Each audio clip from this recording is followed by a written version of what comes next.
안녕하세요. 두 번째 사연 소개해드립니다. 구독과 좋아요는 저에게 큰 용기입니다. 저는 정미숙, 올해 58세입니다.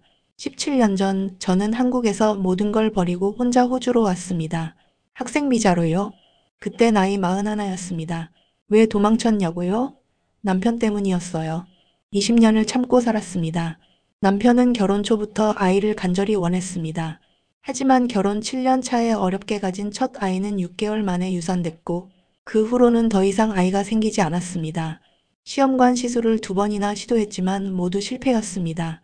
남편은 일이 끝나면 칼같이 집에 오고 술은 입에도 대지 않던 사람이었어요. 그런데 점점 사람들과 어울리기 시작했고 귀가 시간이 늦어지고 자주 술에 취해 집에 오기 시작했습니다. 남편은 다른 사람이 됐습니다. 그리고 술 취해 집에 오면 입에 담기도 힘든 폭언을 일삼았어요.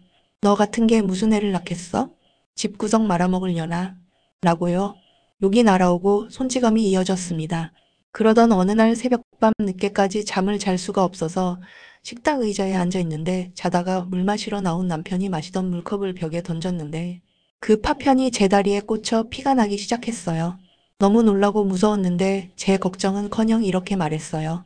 그 정도론 안 죽어 하며 쌍욕을 하기 시작했어요.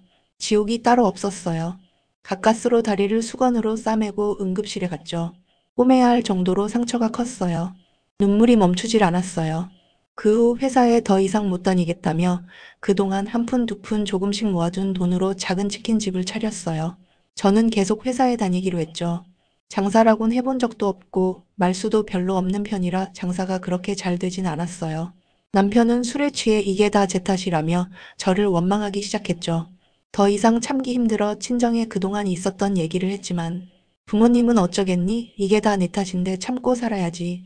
시간이 지나면 좋아질 거다 라고 하셨죠. 경찰을 부른 적도 있었지만 별일도 아니라는 듯 돌아서는 경찰의 뒷모습은 더 잔인했습니다. 그 후 합의 이혼을 했습니다. 순순히 해주진 않았죠. 돈은 한 푼도 받지 않는 걸로 합의를 했어요.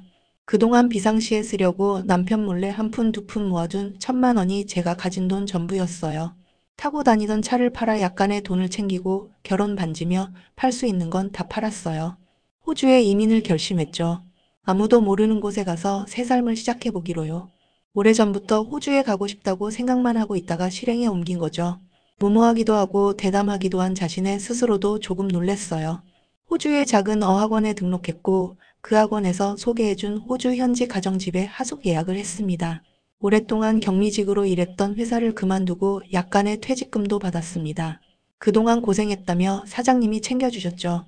사막에서 오아시스 만난 기분이었어요. 캐리어 하나 끌고 퍼스 공항에 내리던 날 제 손에 쥔 건 그 하숙집 주소 하나뿐이었죠. 그 가정은 참 따뜻했습니다.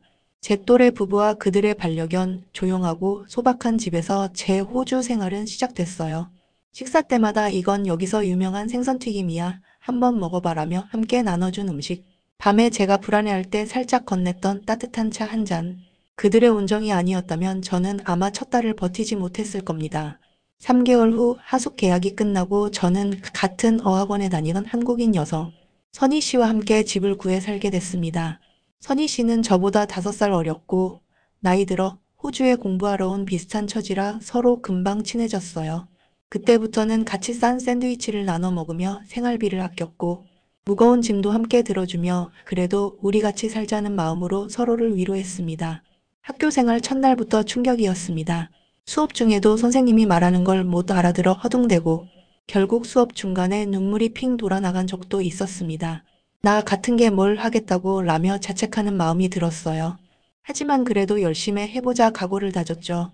한 번은 슈퍼마켓에서 현금으로 하시겠어요? 아니면 카드로 하시겠어요? 란 말을 못 알아들어 멈칫대다 가까스로 계산을 했어요. 진땀이 나고 가슴이 두근두근 뛰었어요. 모든 사람들이 친절한 건 아니었어요. 인종차별도 한두 번 겪은 게 아니죠. 길을 걸어가고 있는데 갑자기 차가 옆으로 지나가며 얘네 나라로 돌아가 라며 마시던 콜라캔에 맞은 적도 있고 전철 타려고 기다리고 있는데 이 나라 원주민들이 다가와 욕을 하기 시작했어요. 영어는 몰라도 욕은 알아듣겠더라고요. 무서워서 얼른 자리를 피했어요. 일자리 찾는 것도 만만치 않았어요. 몇 주 동안 하루에 2~3시간씩 일자리를 알아보려 돌아다녔어요. 그러던 중 같이 사는 선희 씨가 일하고 있던 새벽 청소 일자리에 한 사람이 그만둬서 사람이 필요하다며 저를 소개시켜 줬어요. 어찌나 고맙던지 오랜만에 둘이 불고기 파티했어요. 급여도 현금으로 받아 일하는 시간에 제약이 있던 학생 비자라 다행이었어요. 그 후 낮에 할 수 있는 청소일도 소개로 들어가게 되었고 주말에는 한인식당 주방 보조로 일하며 채소를 다듬고 접시를 닦고 음식 준비를 도왔습니다. 앉는 건 꿈도 못 꾸고 쏟아지는 설거지에 어깨와 손목엔 언제나 파스를 붙여야 했고 허리가 끊어질 듯이 아팠습니다. 그래도 일할 수 있어서 행복했습니다. 1년간의 어학교 과정이 끝나갈 무렵 저는 고민 끝에 학생 비자를 1년 더 연장했습니다. 그 무렵 집 근처 슈퍼마켓에서 아담이라는 호주 남자를 만났습니다. 그곳에 갈 때마다 항상 마주쳤고 무뚝뚝한 표정이었지만 항상 저에게 인사를 건넸어요. 저도 인사를 하고 한마디씩 이야기도 주고받게 되었죠. 그러던 중 그가 차 마시러 가자고 하더군요. 싫진 않았어요. 50대 중반의 그는 저처럼 한번 이혼하고 혼자 살고 있었고 점점 가까워졌어요. 자연스럽게 그의 집에 드나들다 같이 살게 되었고 처음엔 그래도 누군가 곁에 있다는 생각에 안도했어요. 그 후 아담 덕분에 호주에 원하는 만큼 살 수 있는 파트너 비자라는 것을 신청했어요. 처음 같이 살기 시작하면서는 좋았어요. 그러나 그는 술을 너무도 좋아했어요. 술을 많이 마신 날엔 다른 사람 같았어요. 혼자말로 욕도 하고 잠도 안 자고 술을 마셨어요. 그러다 일도 안 나가는 날이 되풀이 됐어요. 점점 제 수입에 의존하기 시작했고 저는 하는 수 없이 뼈 빠지게 일해야 했죠. 집안일도 모두 저의 몫이었고 음식 만드는 것도 제가 다 해야 했죠. 제 월급이 들어오면 본인이 마음껏 쓰고 생활비도 저보고 충당하라며 압박했죠. 너무 불안해 몰래 통장을 하나 더 만들어 조금씩 비상금을 모았습니다. 그렇게 2년을 시달린 끝에 영주권을 받았고 그 후 1년을 더 참다 결국 헤어졌습니다. 그는 화가 나면 물건을 던지고 발로 문을 차며 소리를 질렀어요. 내게 그는 너는 그냥 나랑 있는 게 최선이야. 여긴 우리나라니까라고 했던 말은 아직도 잊혀지지 않습니다. 지금은 중심지에서 차로 2시간 떨어진 소도시로 이사했어요. 방 하나짜리 작은 아파트를 구했죠. 요즘은 렌트비도 올라서 방 하나지만 400불 한화로 40만 원 좀 안 되게 내며 살아요. 그래도 조금씩 저축도 하며 대단하지도 특별하지도 않지만 작은 일상을 이어가는 중입니다. 가끔은 외롭기도 하지만 이웃 주민과 인사를 나누고 작은 카페에서 아는 얼굴과 웃으며 대화 나누는 소소한 순간들이 있습니다. 영어도 이제는 일상 대화 정도는 할 수 있게 되었고 복잡한 단어는 몰라도 필요한 말은 하며 삽니다. 완벽하지는 않지만 그래도 괜찮아요. 그럭저럭 평범하게 살아가고 있습니다. 만족합니다. 들어주셔서 감사합니다.